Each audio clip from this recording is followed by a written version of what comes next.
message above.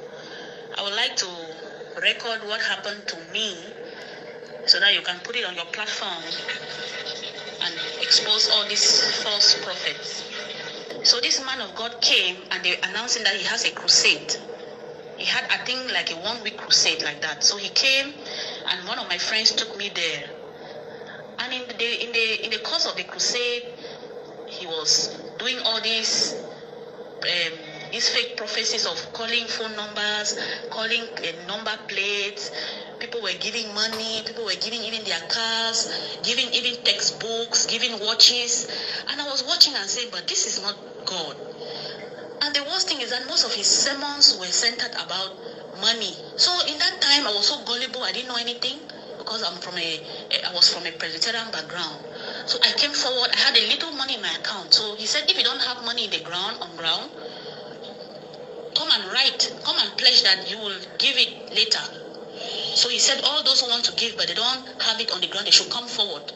So we came forward, I came forward, and he saw me in the crowd, and he started telling me that he's seeing something on my forehead, like a chain, that he needs to break it. He needs to break the chain in my forehead.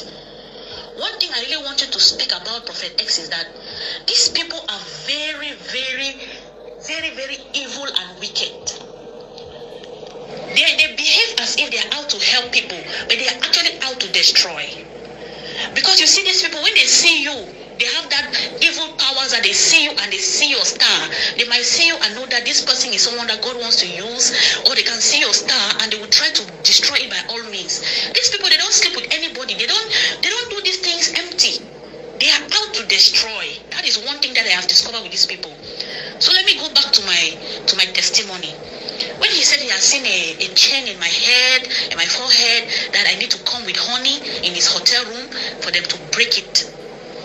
I was not the only one. The next day, I went and withdrew 10,000 francs CFA from my account.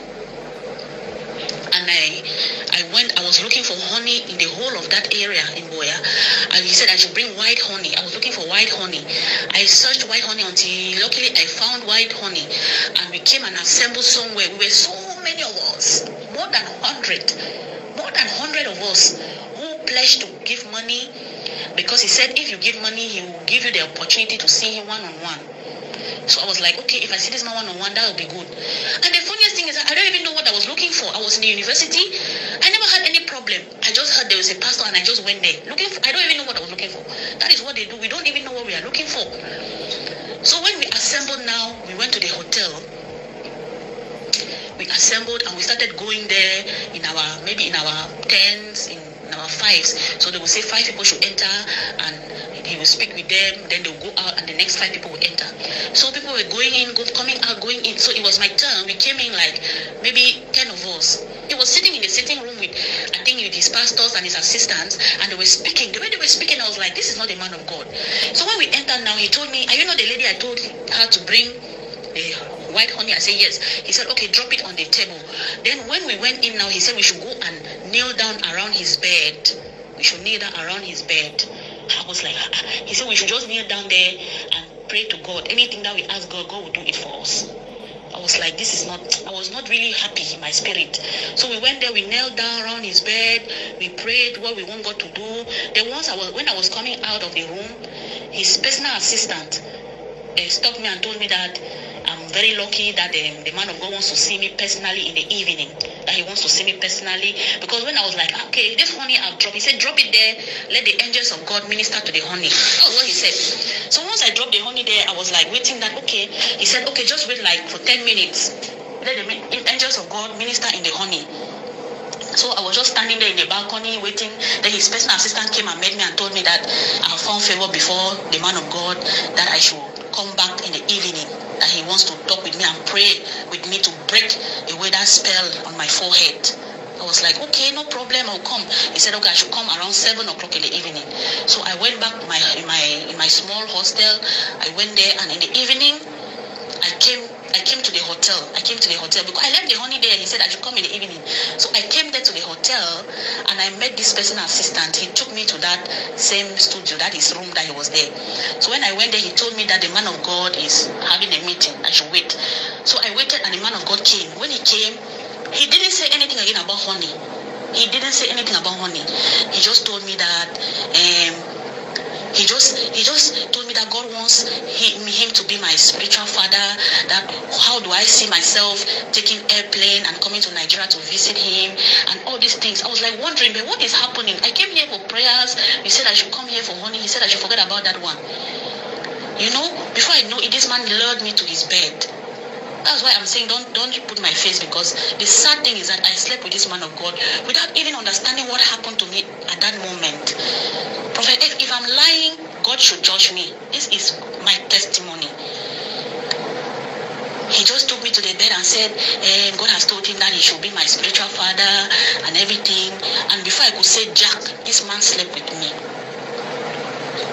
He was like, he hypnotized me. I was not even in my senses anymore because I didn't know what to do. I was like, is it a man of God? How can God say you be my spiritual father and you sleep with me and all these things? I didn't even know. Before I knew it, he was done, and then he gave me 10,000 francs CFA and gave me perfume. Because this man had a powerful perfume that when he comes to the crusade ground, this perfume will smell in the whole of the crusade ground. I was wondering, what kind of perfume is this one? A crusade ground that was more than 300, 500, 300 people more than. But this perfume will smell in the whole. I was perceiving the perfume while I was sitting. I don't know if it's a demonic perfume or it's a perfume that has that kind of strong smell, or it's like a spell that he casts on people. So he gave me a perfume that he has used and it's almost finished. He gave me 10,000 and told me that he will see me again later. And that's how I left. I was just like, I was lost. I was lost until I came back to my hotel room and I was in my hostel and I was wondering what just happened. What just happened? I've slept with the man of God. And before we could even say Jack, this man of God, we heard that he was not again around in that place. He went again to another town, and that's how he left from Cameroon. He left with people's cars, with people's money, watches, phones. So please expose these people. Expose these people. Those who have ears, they will hear. Those who have ears, they will hear. These people are out to destroy. I can just imagine what he's doing to his church members in his church. It's really pathetic. Please continue exposing these people. Though they might sound that they are not hearing, they are hearing. And God is convicting them in their heart that these people are fake. It's time for these people to leave the church. Enough of what they are doing. This is a Cameroon woman who just exposed Chris Okofor. For those of you who think that Chris Okofor is innocent, I have a video for you guys. But first, a Cameroon woman, she don't even know how she opened her leg for Chris Okofor to penetrate in. That is to tell you, these people, they are working with diabolical power. These guys, they are not pastors. They are demons. Chris Okofor, this man, like, it's so unfortunate to see that these people following him. I don't understand the kind of human being that these people are, for real. Even with everything that comes out online, these gullible followers. Anyway, you don't brainwash them, so it will be hard for them to understand that what we are saying. Straight will be hard because person you don't follow for years don't sink lies into your head. So what do you expect? Some of them will be acting like zombie, like what they are doing now. This one, a Cameroon woman, I come and say I can expose her. He knock the woman like he knock her. If he knock this one, tell me before you come for Cameroon, how many him done? He knock. Person if he did knock your children. Ah, God. I feel so sorry for these members that is going to these churches. I feel sorry for them because they don't know what they are getting themselves into. For real. That's how I end this. Just let me bring this voice note for you guys to see what's going on. Chris Okofor is evil. Yeah. Please, guys, share this video. Share. Give it a thumbs up, I beg you. As you do so, God bless you. See you guys in my next video. Stay safe, guys, and bye-bye.